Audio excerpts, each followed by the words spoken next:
He's the playmaker for Florida. We knew who it was last year, Walter Clayton Jr. He said he wants the ball in Condon's hands late. Slits Lee. Oh! Quiets the crowd.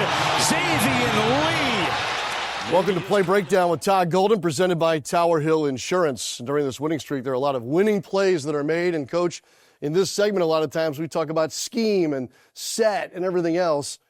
You can do all that, but at the end of the day, sometimes players just have to get the job done. Talent wins in most cases. 100%. And in these late game situations, we're always going to want to let our guys make plays in advantage, disadvantage situation. We get the ball screen switch right here in the middle of the floor, which is what we wanted. Give Boog an opportunity to break this guy down. Credit to Okereke, keeps him in front. Now we got 12 on the clock. When we swing it to X right here, I'm thinking, should we use a timeout? You know, we have one left and try to run a set. But I see X get this with little confidence. Calls Kondo out for the ball screen. We get another switch. And now when he has, looks like McLaughlin on his heels, I think we're going to get a decent shot. As well as, if we're not able to make it, we're going to get 6 feet in the paint, give ourselves an opportunity to get this offensive rebound. Credit to X. Got this opportunity to get the shot off on McLaughlin. Huge three that gave us the lead with 44 seconds left in the ball game. Coach, can you back up just real quick to after Xavier gets the ball at the top of the arc? Condon does something here that I'm curious about. He ends up sinking before the shot. Is that by design, or is he recognizing this ability for Xavier to get an extra step free left? You know, I think he's thinking two things. On number one, he's thinking he has Tanner on him now. Can I go get a low post catch where I can put him in the basket? And then to the second point, now when this shot goes up, he wants to get himself in as good of offensive rebounding position as possible. Proved to be the shot that had won the game for the Gators on the road at Vanderbilt. Tyler Tanner off a ball screen.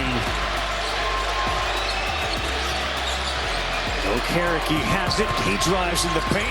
He's got Tanner out there. He dives for the ball out of bounds off Tanner. Well, Coach, we broke down the offensive play that got you the advantage on the road.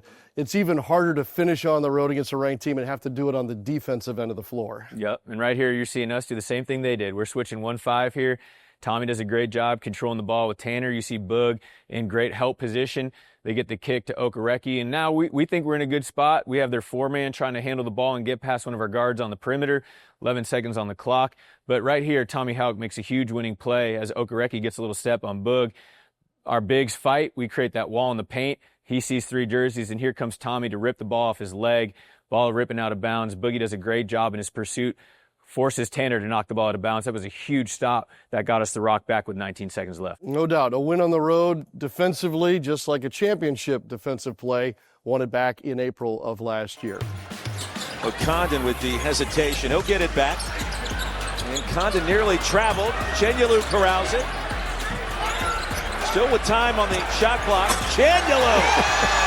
Oh, man. Coach, let's take a look at the last home game here against the LSU Tigers. Obviously, pulling away here with 17-point lead almost halfway through the second half. Individually, we should focus on Ruben Chenyelu, the SEC Player of the Week. Could you also help us understand how he's working with his teammates as a full complement of 5 players? Absolutely. Right here, obviously, we're trying to get Irby downhill. He does a great job throwing it out to Kondo, keeping us in our offense right here. We're in our early game. We get to this 2-man ball screen. X drives against it. Now we create a little advantage, disadvantage for Kondo off this mid-roll catch here. He's trying to fight, get it up. They contest, close him up. And here comes Ruben with the loose ball. He's got 3 purple jerseys around him. And this is an area where he's made a big jump over these last 6 months, doing a great job playing on balance, 2 feet on the ground, 2 hands on the ball.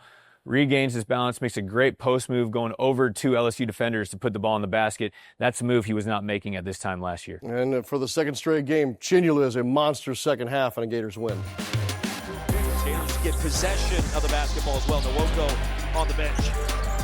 Look at the 17. Oh, man. Todd, a chance for 4. Coach, the last thing we're going to look at here, I call them special teams. You may have different labels for them. This is a baseline inbounds play offensively. This is something that your team has excelled in here during this win streak. Yeah, credit to our guys. They've executed really well in these situations. Right here, LSU, they're playing man here off the ball. They're inbounders, defenders, taking away the backside of the rim. So all we're going to do is run a little screen, the screener action to the strong side, taking advantage of Irby's hot hand. He does a great job setting a physical screen on Kondo, making his guy hold in a little bit. And then we have one of the best screeners in America right here in Ruben Chenyelu, cleaning him up. That gets Irby a catch in a little bit of space. The guy runs through his legs. We get an and 1-3. And this was on the heels of the hook and hold foul on Rubin the play before. This is another big 7-point rally for us in a very important part of the game. No doubt. 18 for Klavjar in the win, leading all scorers off the bench for both sides.